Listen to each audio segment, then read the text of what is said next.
taking the principles of rotary stability and learning how to lock the rib cage and pelvis together, as well as to find a nice neutral spine, is very important to help you be able to go through and build a lot of resilience out on the bike, on the road, or playing basketball. So one of the exercises we're going to use is the wall plank rotation.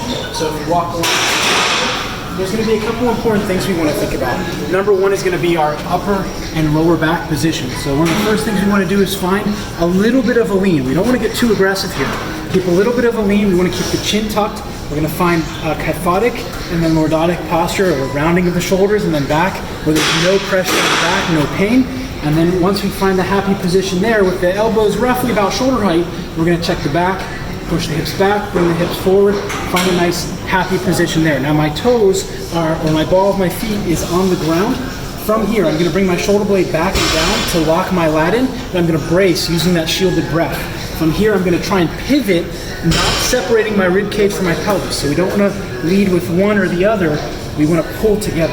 So I'm going to brace and pull. Everything is going to come around together, and I'm going to push coming back. So I'm actually pushing with my lat. So we can switch sides. Every time I switch, I want to make sure I have a nice, good neutral spine. Brace posture, locking rib cage and pelvis together, and then I'm going to roll. And you'll notice that the side's a little bit tougher for me with my knee right now, but I can still get pretty good coming through. Pause, make sure I'm using my lat, and I don't want to separate my rib cage from my pelvis.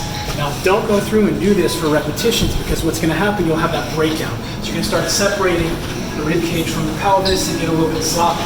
The whole point of this is to teach you how to avoid that twisting motion on the spine and how to lock the rib cage and pelvis together. Start off with 3 or 4 sets of 1 repetition each side, taking a walk down and back in between. If you don't have a lot of room to walk, you can just kind of march in place, swing your arms. It's better to actually move, so maybe you have to use a treadmill or something of that nature. That's going to allow us to reset a little bit. You want to make sure that you're, again, learning how to use the anatomical weightlifting belt, the internal external obliques, the transverse abdominis, the rectus abdominis, to brace and lock the rib cage and pelvis together in appropriate amounts. So again, 3 to 4 sets of 1 each side. If you find this really challenging, digress back to the bird dog, the proper level for you, and then you can start building from there with the side planks and the McGill crunches.